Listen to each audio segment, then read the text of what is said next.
엑스레이를 통해서 우리는 우리 몸 안에 있는 뼈를 볼 수가 있습니다. MRI를 통해서는 물렁한 신체 조직인 연부 조직과 뼈 속에 있는 골수까지도 볼 수가 있지요. 엄마 뱃속 안에 있어서 우리 눈에 보이지 않는 태아는 초음파를 통해서 그 얼굴 생김새와 미소 짓거나 찡그리는 그 표정까지도 분별할 수 있을 정도로 선명하게 볼 수가 있습니다. 주중에 우연히 온몸이 투명하게 변하는 용액이 개발되었다라는 소식을 전하는 영상을 보았는데요. 용액에 담겨 있던 쥐의 몸을 꺼내 보니까 그 쥐의 몸이 완전히 투명하게 변해 있는 것을 보여주었습니다. 연구진은 이를 통해서 그간 MRI로 볼 수 없었던 이 세포 수준의 초기 암을 관찰하는 데 성공했다라고 전했지요. 이처럼 과학기술의 발전으로 우리는 그동안 눈으로 볼 수 없던 것들, 하지만 실제로 존재하는 그것들을 볼 수 있게 되었습니다. 그리스도인들은 보이지 않는 것들을 보는 사람들입니다. 엑스레이나 MRI가 아니라 예수 그리스도를 믿음으로 보이지는 않지만 실제로 존재하는 것들을 볼 수 있는 사람들이 바로 저와 여러분과 같은 그리스도인들이지요. 우리는 예수 그리스도의 십자가를 바라보면서 보이지 않는 하나님의 사랑을 바라보는 사람들입니다. 눈에 보이는 우리의 인생 너머로 예수 그리스도와 연합된 우리의 삶 속에서 나타나는 하나님의 역사와 하나님의 섭리를 믿음으로 바라보면서 살아가는 사람들입니다. 또한 예수 그리스도를 통해서 보이지 않는 하나님의 나라를 바라보고 다시 오실 예수 그리스도를 소망하며 살아가고 있습니다. 그래서 이렇게 보이지 않는 것을 볼 수 있는 그리스도인들만이 오늘 본문의 말씀처럼 범사에 감사할 수가 있는 것이지요. 오늘은 추수감사절을 맞아서 저와 여러분이 범사에 감사할 수 있는 비결이 무엇인지를 살펴보면서 함께 은혜를 나누고자 합니다. 먼저 오늘 본문을 자세하게 살펴보도록 하겠습니다. 사도 바울은 데살로니가 교회 성도들에게 범사에 감사하라라고 말합니다. 이는 감사하는 것이 좋겠습니다라고 하는 권면의 말씀이 아니라 감사하라 명령형입니다. 그가 이렇게 성도들에게 명령하는 이유는 그 뒤에 이어 나오는 말씀, 이것이 그리스도 예수 안에서 너희를 향하신 하나님의 뜻이기 때문이지요. 범사에 감사하는 것이 하나님의 뜻이기 때문에 우리는 의무적으로 범사에 감사해야 하는 사람들인 것입니다. 그러면 감사라는 것이 무엇일까요? 감사하라라는 이 명령어의 원형은 유카리스테오라는 동사인데요. 이 헬라어 동사입니다. 이 동사는 좋아, 잘했어 하는 뜻이 담겨 있는 유라는 감탄사와 은혜라는 뜻이 담겨 있는 카리스라는 단어가 합쳐져서 생긴 합성어입니다. 유와 카리스가 합쳐진 것이죠. 따라서 감사라는 것은 주어진 카리스, 은혜에 대한 우리의 올바른 반응과 태도라고 할 수가 있습니다. 특별히 이 유카리스테오라는 이 동사는 하나님께 대한 감사를 표현할 때 주로 사용되던 동사입니다. 요한복음 11장 41절에 보시면 우리 주님께서 죽은 나사로를 살리시기 전에 하나님께 기도를 하시지요. 돌을 옮겨 놓으니 예수께서 눈을 들어 우러러 보시고 이르시되 아버지여 내 말을 들으신 것을 감사하나이다.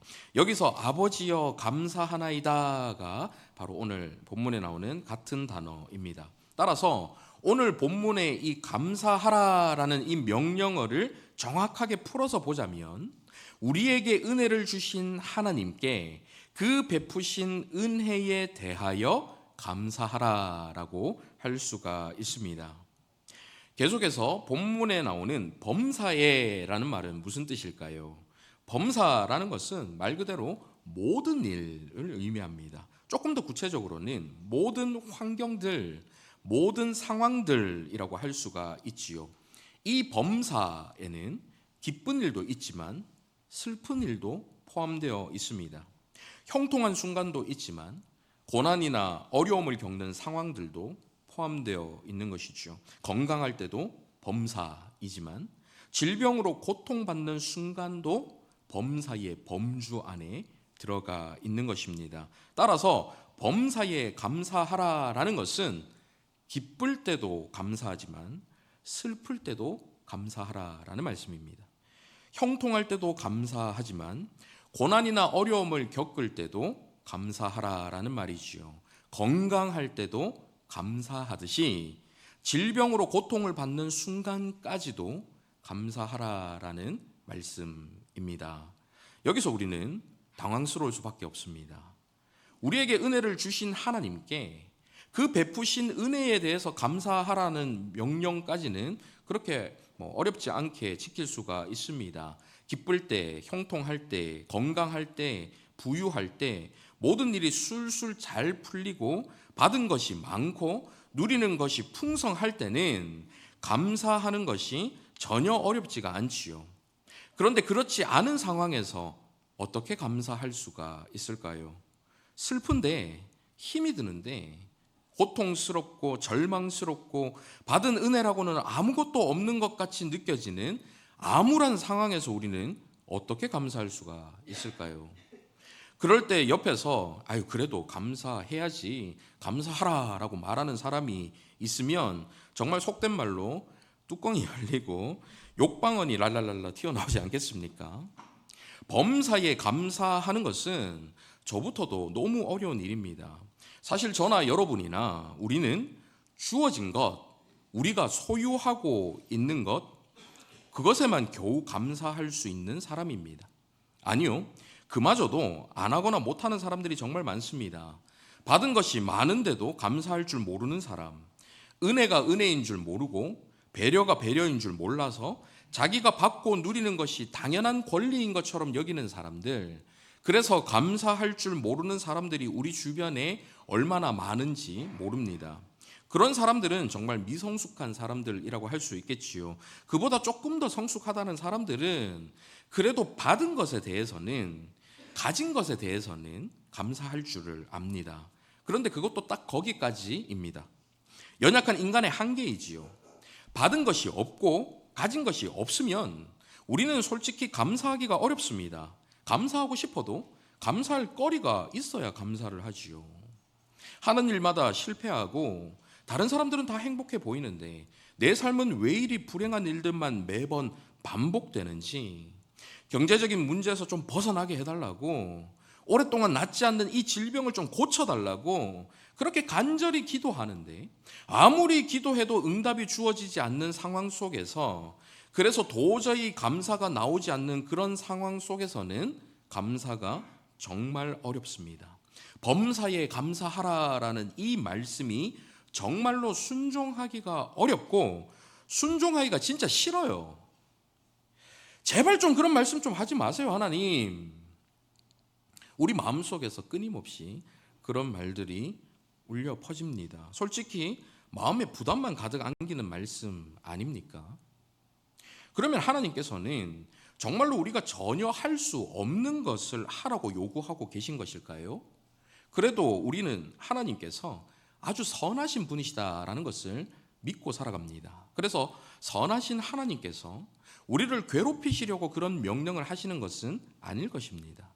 그렇다면 범사에 감사하라라는 이 명령의 말씀을 우리는 어떻게 순종할 수가 있을까요? 여기에서 아주 중요한 역할을 하는 말씀이 오늘 본문에 포함되어 있습니다. 바로 그리스도 예수 안에서라는 말입니다. 서두에 말씀드린 것처럼 범사에 감사하라라는 이 명령은 세상 사람들은 절대로 지킬 수가 없습니다. 오직 믿음으로 그리스도 예수 안에 있는 그리스도인들만이 지킬 수 있는 말씀이지요.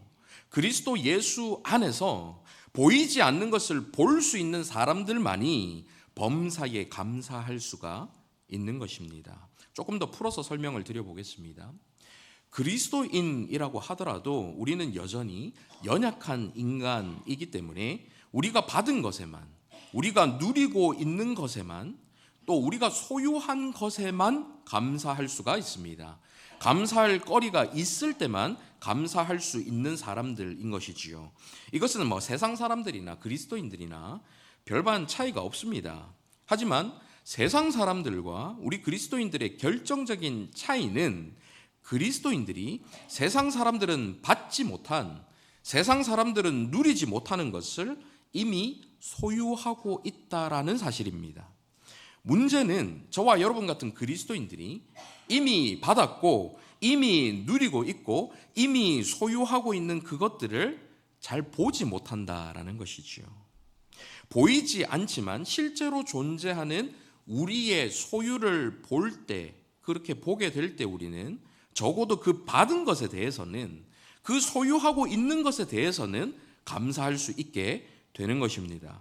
그런데 중요한 사실은 이 소유가 아무리 슬플 때라도, 아무리 아플 때라도, 아무리 우리의 눈에 보이는 환경이 힘들고 어려울 때라도 변함없이 우리에게 주어져 있다라는 사실입니다. 그래서 어떠한 환경이나 상황 속에서도 이미 주어진, 이미 우리가 소유하고 있는 우리의 그 소유를 바라보면서 그것에 대해서 감사하라는 명령을 지킬 수가 있는 것이지요. 즉 범사에 감사하라라는 말씀은 슬픈데 슬픈 것에 대해 감사하라는 말씀이 아닙니다. 사랑하는 사람이 죽었는데 그 죽음 자체에 대해서 감사하는 것은 전혀 상식적이지 않습니다. 지금 몸이 아파 죽겠는데 무슨 변태적 피학성애를 가진 사람처럼 그 고통을 즐기면서 고통 자체를 감사하라는 뜻이 전혀 아닙니다. 우리 예수님께서도 슬플 때는 눈물을 흘리셨어요. 화가 나실 때는 성전에서 상을 뒤집어 엎으시기도 하셨습니다. 물론 그렇다고 여러분 댁에서 밥상을 막 뒤집어 엎으시면 안 됩니다. 아시다시피 우리 주님은 성전을 더럽히는 것에 대해 거룩한 분노를 드러내신 것이죠. 아무튼 슬픔, 아픔, 고통, 이런 부정적인 감정이나 상황 자체에 대해서는 당연히 감사할 수가 없습니다. 하지만 그런 상황 속에서도 그리스도인들은 그 보이는 상황 너머에 있는 보이지 않는 소유를, 이미 우리가 가지고 있는 그 소유를 바라볼 수 있는 사람들입니다. 그 보이지 않는 것을 바라보면서 어떤 상황 속에서도 변함없이 주어진 그 소유로 인해서 감사하는 것이지요. 그렇다면 그 보이지 않는 소유라는 것이 무엇일까요? 보이지 않는 소유라는 것을 한마디로 표현하자면 아까 감사를 설명할 때 말씀드린 단어이지요. 바로 카리스, 곧 은혜입니다. 하나님께로부터 주어진 은혜. 그런데 도대체 우리가 어떤 은혜를 그렇게 많이 받았는지 한번 생각을 해보도록 하겠습니다. 그리스도인들에게만 주어진 특별한 은혜를 생각하기에 앞서서 이 세상 모든 사람들이 소유하고 있는 것들을 먼저 생각해 봅시다. 우리는 눈에 보이는 것들을 이미 많이 받았습니다. 지금 여러분께서 입고 계신 옷, 살고 계신 집, 그것이 좋은 것이든 나쁜 것이든 지금 우리가 누리고 있는 눈에 보이는 모든 것들은 다 하나님께서 주신 은혜의 선물입니다. 이 세상에 그 누구도 무엇인가를 쥐고 태어난 사람은 아무도 없습니다. 물론 태어날 때부터 금수저를 물고 태어나는 아기들이 있지요. 좋은 환경에서 부유한 집안에서 태어나서 날 때부터 완전히 다른 길을 가는 사람들도 있습니다. 하지만 모든 사람은 다 빈손으로 태어납니다. 그래서 자신이 가진 것이 크든지 작든지 좋은 것이든지 덜 좋은 것이든지 상관없이 그 모든 것이 다른 누군가로부터, 타인으로부터 주어지는 것이지요. 그마저도 받지 못했다면 벌거벗은 상태에서 빈손으로 아무것도 없이 살아야 하는 것이 인생입니다. 그런데 빈손으로 태어난 저와 여러분이 지금 옷을 입고 있고 가진 소유가 누구라도 최소 100개가 넘을 것입니다. 이 자체가 은혜이지요. 모두 근본적으로는 만물의 근원이 되시는 하나님께로부터 주어진 것들입니다. 그래서 가장 단순한 감사는 지금 저와 여러분에게 주어져 있는 눈에 보이는 것들로 감사하는 것이 가장 단순한 감사라고 할 수 있을 것입니다. 문제는 지금 받은 것, 가지고 있는 것, 그게 크게 마음에 들지 않는다라는 사실이지요. 집을 받긴 받았는데 너무 좁아요. 하나님께서 저를 만드실 때에 한 스푼만 넣으셔야 되는 지방을 3스푼이나 넣으셨습니다. 그래서 불평을 합니다. 그런데 이런 불평은 어디서 나옵니까?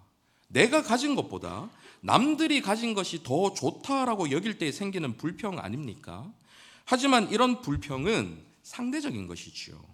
세상의 대부분의 사람들이 집을 갖지 못한 상태라면 나한테 있는 그 좁은 집이라도 내게 그 집이 있기 때문에 불평이 사라질 수 있을 것입니다. 남들은 다 빼빼 말라서 힘없이 살아가는데 3스푼의 그 지방 덕분에 우량아 선발대회에서 1등을 했어요. 그러면 불평이 사라지지 않을까요? 아니, 남들 다 나이키 신발 신는데 나만 나이스야, 이렇게 불평하는 사람은 발이 없어서 아무 신발도 신지 못하는 사람 앞에서도 계속 불평할 수 있을까요? 이렇게 현재 가진 것에 대해서 나보다 나은 남과 비교하며 불평하기 시작하면 우리는 감사할 수가 없습니다. 남들이 가진 것과 비교하지 않고 이미 우리에게 주어져 있는 그것 자체에 대해서 감사하는 것, 그것이 가장 단순한 감사일 것입니다. 물론 단순하지만 이것도 쉽지는 않습니다. 남들과 비교하지 않는 것 자체가 엄청 어려운 일이기 때문입니다. 그래서 먼저는 우리에게 주어진 것, 눈에 보이는 은혜 그 자체에 대해 감사하는 훈련이 필요한 것이지요. 여기에는 우리에게 이미 주어져 있지만 깨닫지 못한 것들도 포함되어 있습니다. 너무 당연하게 누리고 있기 때문에 소중한 줄 모르는 것들이 우리 주변에 참 많이 있지요. 대표적으로 건강, 잃어버리고 나면 그 소중함을 알게 됩니다. 사랑하는 가족, 또한 비록 완전하지는 않지만 그래도 주님의 뜻을 함께 또 주님의 뜻을 향해서 함께 걸어가는 우리 교회, 내 곁에서 나를 위해 함께 기도해주는 형제 자매들, 내게 주어진 이 일상의 소소한 모든 것들이 헤아려 보면 수없이 많은 은혜로 가득하다라는 것을 생각할 때에 우리는 그 은혜를 주신 하나님께 감사할 수가 있는 것입니다. 사실 이런 것들만 다 헤아려 보아도 거의 범사에 감사하는 것에 가깝게 많은 감사가 우리 삶에 넘칠 것입니다. 현재 여러분께서 소유하고 있는 은혜로 주어진 모든 것들을 떠올려 보지 않아서 그렇지 생각하면 할수록 더 많은 감사거리들이 끊임없이 나올 것입니다. 정말 세세한 은혜까지 다 떠올리며 감사하는 것, 이것이 범사에 감사할 수 있는 첫 번째 비결이라고 할 수 있겠지요. 그런데 이것만으로는 충분하지가 않습니다. 왜냐하면 내게 주어진 것도 많이 있지만 남들과 비교해서 나쁜 정도가 아니라 정말 아예 주어지지 않은 것도 있기 때문입니다. 모든 사람들이 다 건강한 몸으로 태어나지는 않습니다. 2팔과 2다리를 다 가지고 태어나지 않습니다. 어떤 사람은 팔이 없이 태어나기도 하지요. 그럴 때 우리는 어떻게 감사해야 할까요? 아예 우리에게 주어지지 않은 것들, 그런 것들을 어떻게 감사할 수 있을까요?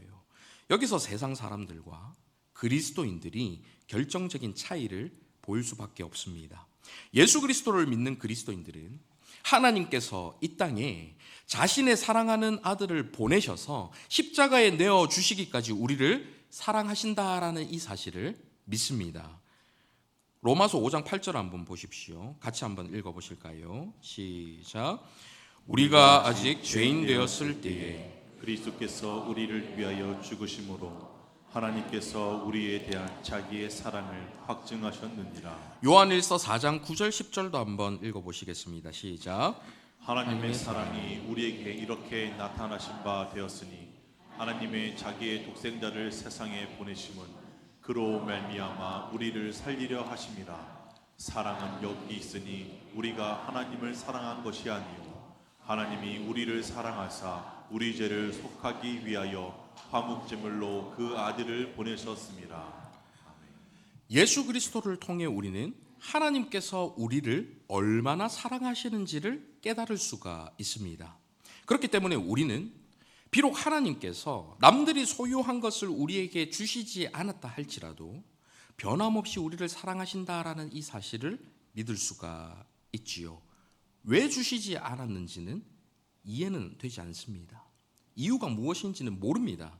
하지만 우리를 너무 사랑하셔서 우리에게 가장 좋은 것들만 주시기를 원하시는 하나님이시다라는 이 사실을 믿는다면 비록 이해는 안 되지만 이유는 알 수 없지만 하나님의 놀라운 지혜로 보셨을 때에 현재 우리가 누리고 있는 것만큼이 우리에게 가장 필요하고 가장 유익한 은혜라는 사실을 믿을 수가 있게 됩니다. 그럴 때 우리는 우리에게 없는 것으로도 감사할 수 있게 되는 것이지요. 누군가에게는 그 가진 풍부한 소유가 유익이 아니라 독이 될 수가 있습니다. 여러분 신명기 8장 12절 이하를 한번 보십시오. 내가 먹어서 배부르고 복입니다. 감사의 제목이 될 수 있겠지요. 아름다운 집을 짓고 거주하게 되며 이 또한 은혜라고 외치면서 감사할 수 있는 제목이 됩니다. 또 내 소와 양이 번성하며 내 은금이 증식되며 내 소유가 다 풍부하게 될 때에 얼마나 놀라운 은혜입니까? 이런 것들만 다 누리며 살면 좋겠습니다. 그런데 그 다음 구절 한번 보십시오. 그렇게 내 소유가 다 풍부하게 될 때에 14절 내 마음이 교만하여 내 하나님 여호와를 잊어버릴까 염려하노라. 이것이 하나님의 염려입니다. 이것이 모든 것을 저와 여러분에게 다 주시지 않는 이유이지요. 저와 여러분이 갖고 싶은 모든 것들을 다 가지게 되면 마음이 교만하여 하나님 여호와를 잊어버리게 될까봐 하나님은 염려하시는 것입니다. 그렇게 되면 그 소유의 풍부함은 절대 우리에게 복도 은혜도 될 수가 없는 것이지요. 경제적인 어려움이 없으면 하나님을 찾기가 어렵습니다. 건강한 몸이 있으면 하나님을 잘 섬기고 교회에서 헌신하는 사람도 있겠지만 지난 금요일에도 말씀드린 것처럼 그 건강한 몸으로 주일에 예배당 대신에 골프장으로 산으로 바다로 다니는 사람들이 있습니다. 하나님의 관점에서는 우리에게 주시는 것도 은혜고 주시지 않는 것도 은혜입니다. 14절 이어서 한번 보십시오. 여호와는 너를 애굽 땅 종되었던 집에서 이끌어 내시고 너를 인도하여 그 광대하고 위험한 광야 곧 불뱀과 전갈이 있고 물이 없는 건조한 땅을 지나게 하셨으며 또 너를 위하여 단단한 반석에서 물을 내셨으며 내 조상들도 알지 못하던 만나를 광야에서 내게 먹이셨나니. 소유의 풍부함 대신에 이스라엘 백성들에게 광대하고 위험한 광야를 주셨습니다. 불뱀과 정갈이 있고 물이 없는 건조한 땅을 지나게 하셨죠. 그 이유가 무엇입니까? 이는 왜냐하면 다 너를 낮추시며 너를 시험하사 마침내 내게 복을 주려 하심이었느니라. 너를 낮추시며 너를 시험하사 마침내는 뭐라고요? 내게 복을 주려 하심이었느니라. 이것이 하나님의 마음, 하나님의 사랑입니다. 이 하나님의 사랑을 깊이 신뢰한다면 지금 저와 여러분에게 어떤 것이 주어진 것도 은혜이고 주어지지 않는 것도 은혜입니다. 기도 응답이 있는 것도 은혜이고 계속 그 응답을 기다리게 하시는 것도 은혜이지요. 때로는 아예 안 된다라고 응답하시는 것도 은혜인 것입니다. 그래서 우리는 범사에 우리에게 은혜를 주신 하나님께 그 주어진 은혜에 대해서 감사할 수가 있는 것이죠. 그리스도 예수 안에서 누리는 하나님의 은혜, 이것이 다가 아닙니다. 그리스도 예수 안에 있는 저와 여러분은 우리 주 예수 그리스도와 연합한 사람들입니다. 그렇기 때문에 예수 그리스도를 통해서 이루고자 하시는 하나님의 그 놀라운 계획과 놀라운 섭리, 그 역사 안에 저와 여러분의 삶, 예수 그리스도와 연합한 저와 여러분의 그 인생이 포함되게 되었습니다. 예수님을 통해서 계획하신 하나님의 섭리 가운데 그 예수님과 연합한 저와 여러분의 인생이 함께 포함되게 된 것이지요. 우리 인생이 허무한 이유가 무엇입니까?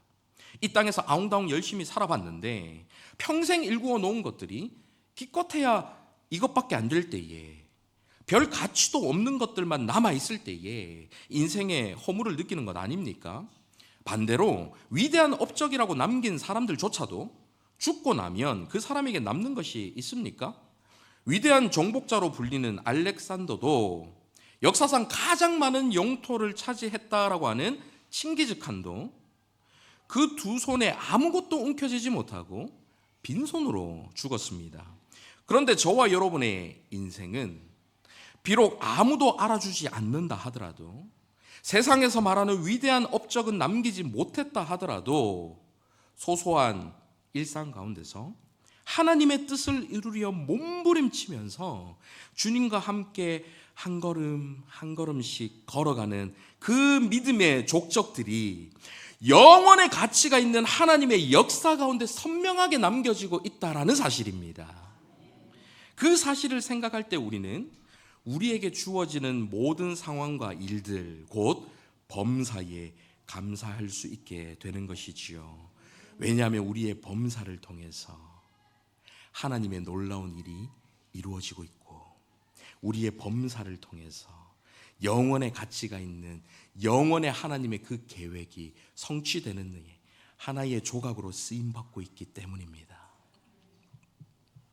마지막으로 저와 여러분이 그리스도 예수 안에서 받아 누리며 범사에 감사할 수 있게 하는 은혜는 바로 하나님 나라에 대한 소망입니다. 우리는 지금 우리에게 주어진 범사가 전부가 아님을 알고 있습니다. 지금 저와 여러분이 거쳐가는 이 범사를 다 지나고 나면 영원한 기쁨의 나라, 영원이신 하나님과 영원히 사랑의 교제를 누리며 살아가는 그 사랑의 나라로 들어가게 됩니다.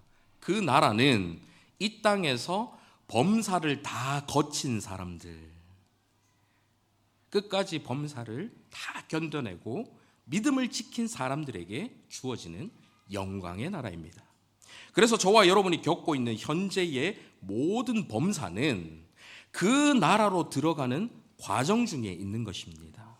사랑의 하나님은 그 범사를 저와 여러분 홀로 거치게 하지 않으십니다.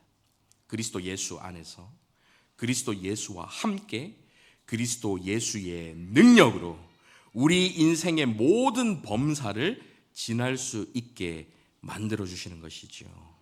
때로는 우리의 범사 가운데 기쁜 일도 있지만 슬픈 일이 있습니다. 그 슬플 때 홀로 걷지 않도록 그리스도 예수께서 저와 여러분과 함께 걸어주시는 것입니다. 때로는 우리 범사에 형통하지 않고 고통과 어려움이 있지만 그 고통과 어려움을 홀로 통과하는 것이 아니라 그리스도 예수와 함께, 그리스도 예수의 능력으로 함께 통과하는 것이지요. 그러니 주님과 함께 걷는 범사이기에 감사할 수 있고, 영원한 사랑의 나라로 들어가게 만드는 과정 중에 있는 범사이기에 또한 감사할 수 있는 것입니다. 특별히 고난 가운데, 어려움 가운데 하는 감사는 고난과 어려움이 없는 하나님 나라에서는 결코 할 수가 없는, 이 땅에서 사는 동안만 할 수 있는 특별한 감사입니다. 고난 속에서도 감사하는 모습을 보면서 세상 사람들은 우리 안에서 인간의 힘으로는 도저히 불가능해 보이는 감사를 할 수 있게 하시는 예수 그리스도의 능력을 바라보며 그분을 찬양하게 만들기도 합니다. 이것이 바로 그리스도 예수 안에서 저와 여러분에게 주어진 보이지 않는 소유, 하나님의 은혜인 것이지요. 이제 말씀 맺겠습니다. 예수 그리스도를 믿음으로 저와 여러분은 보이지 않는 것들을 볼 수 있는 그리스도인들이 되었습니다. 사랑하는 성도 여러분, 범사에 감사합시다. 그리스도 예수 안에서 펼쳐지는 저와 여러분의 모든 범사가 우리를 너무나도 사랑하시는 하나님의 놀라운 은혜로 가득 채워져 있다라는 이 사실을 믿음으로 바라보면서 그 주어진 은혜에 감사하는 저와 여러분 되시길 바랍니다. 그리하여 세상 사람들은 결코 할 수 없는, 오직 그리스도 예수 안에서만 가능한 범사에 감사함으로 하나님의 뜻을 이루어 드리는 저와 여러분 되시기를 간절히 바랍니다. 아멘. 말씀을 생각하며 함께 찬양했으면 좋겠는데요. 은혜라는 찬양 함께 고백하시겠습니다.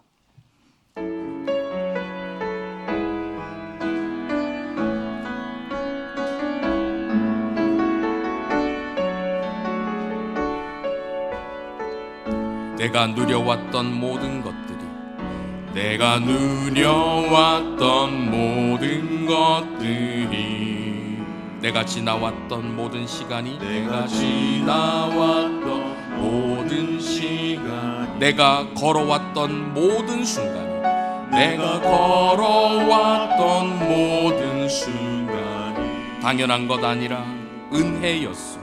당연한 것 아니라 은혜였소. 아침 해가 뜨고 저녁에 노을, 아침 해가 뜨고 저녁에 노을,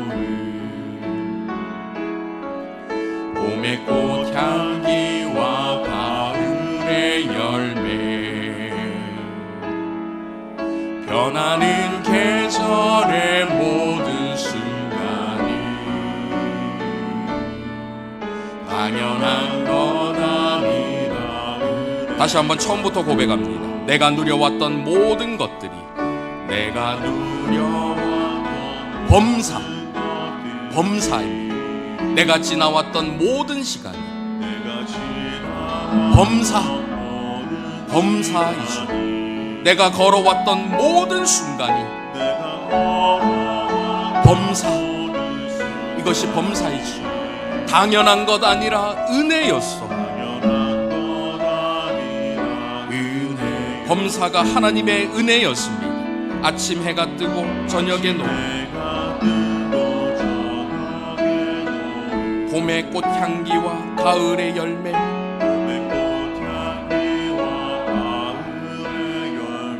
변하는 계절의 모든 순간이 범사, 그 모든 범사가 당연한 것 아니라 은혜였어. 그래서 우리는 이렇게 고백합니다. 모든 것이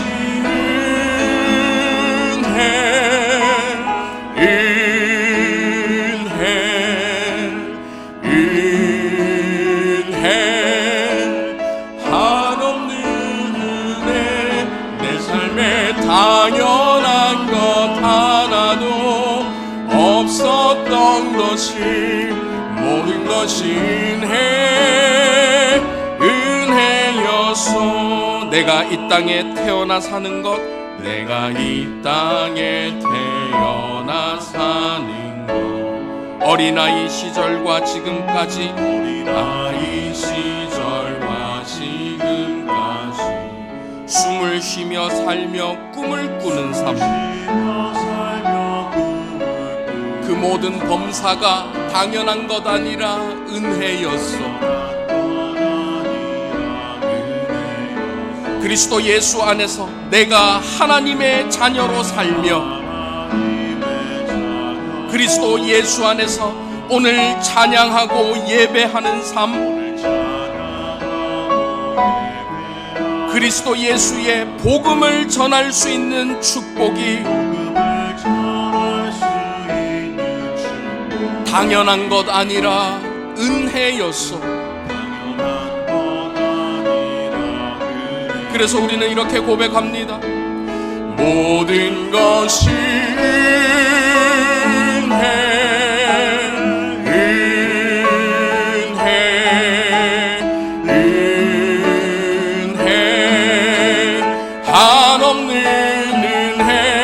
내 삶에 당연한 것 하나도 없었던 것이, 모든 것이 은혜, 모든 것이 은혜, 모든 것이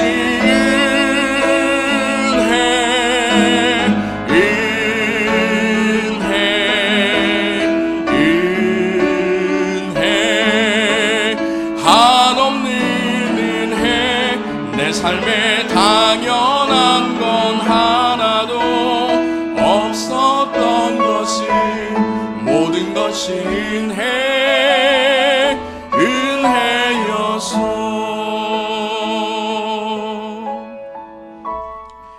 이 시간 말씀을 생각하며 함께 기도했으면 좋겠는데요. 2023년 아직 한 달여 시간이 남았지만 저와 여러분이 걸어왔던 순간들, 그 범사들을 돌아볼 수 있으면 좋겠습니다. 특별하고도 기적 같은 은혜는 없었을지 모르지만 소소한 일상 가운데 범사에 겹겹이 채워진 하나님의 은혜를 떠올려 보시기 바랍니다. 돌아보니 죽을 것처럼 힘든 순간들도 있었습니다. 그런데 죽지 않고 오늘 이 시간 지금 이곳에 앉아서 예배를 드리고 있네요. 돌아보면 세상의 유혹과 시험 속에 넘어질 때도 있었습니다. 그런데 그 넘어짐의 범사 가운데서도 다시 일어나서 지금 이 자리에서 하나님을 찬양하고 있네요. 저와 여러분이 거쳐온 그 범사 가운데 우리 주 예수 그리스도께서 함께 하셔서 넘어질 때 홀로 두지 않으시고 다시 일어나게 하시고 죽을 것 같은 순간 속에서도 죽지 않게 하시고 새 힘을 불어넣어 하나님 앞에 다시 나아올 수 있도록 만들어주신 은혜, 그것이 바로 하나님의 은혜입니다. 보이지 않는 그 은혜, 보이지는 않지만 실제로 존재하는 그 은혜, 하나님께서 저와 여러분에게 주신 그 은혜에 감사하며 이 시간 기도하며 나아갈 수 있으면 좋겠습니다. 함께 말씀을 생각하며 기도하시겠습니다. 살아계신 아버지 하나님, 하나님께서 우리에게 베풀어 주신 그 은혜를 기억하며 주님 앞에 감사하며 나아갑니다. 주님 앞에 감사하며 나아갑니다. 우리의 범사 가운데 겹겹이 쌓여있는 하나님의 그 놀라운 은혜를 생각하며 아버지 하나님, 믿음으로 이 시간 주님 앞에 감사를 고백하기를 원하오니 주님의 백성들의 그 감사를 통해 하늘의 문을 열어 주시옵소서. 주의 백성들의 이 감사를 통해 하나님의 그 은혜의 문을 더욱 활짝 열어 주셔서 하나님의 더 풍성한 은혜를 받아 누리는 귀하고 복된 역사가 나타날 수 있도록 인도하여 주시옵소서. 아버지 하나님, 우리 삶 속에서 펼쳐지는 여러 가지 기쁜 일들이 있습니다. 그 기쁨으로 인하여 하나님께 감사하게 하시고 형통한 일들이 있습니다. 그 형통한 범사로 인하여 하나님께 감사하게 하여 주시옵소서. 하지만 슬플 때도 있습니다. 그 슬픔 가운데서도 변함없이 우리를 사랑하시는 하나님의 그 은혜에 감사하게 하시고 고난과 고통, 어려움 속에 있다 할지라도 그 범사조차도 우리를 향해 변함없이 사랑을 부어주시고 은혜를 부어주시는 살아계신 아버지 하나님의 그 은혜를 생각하며 범사에 감사할 수 있는 저희 모두가 될 수 있도록 주님 들어주시고 역사하여 주시옵소서. 사랑하는 아버지 하나님, 그리스도 예수 안에 있는 우리 삶 가운데 변함없는 사랑으로 범사에 채워주신 하나님의 은혜에 감사드립니다. 보이지 않는 은혜를 볼 수 있는 눈을 열어주셔서 상황과 환경을 뛰어넘는 감사를 드릴 수 있는 저희 모두의 삶이 될 수 있도록 인도하여 주시옵소서. 살아계신 예수 그리스도의 이름으로 기도하옵나이다. 아멘.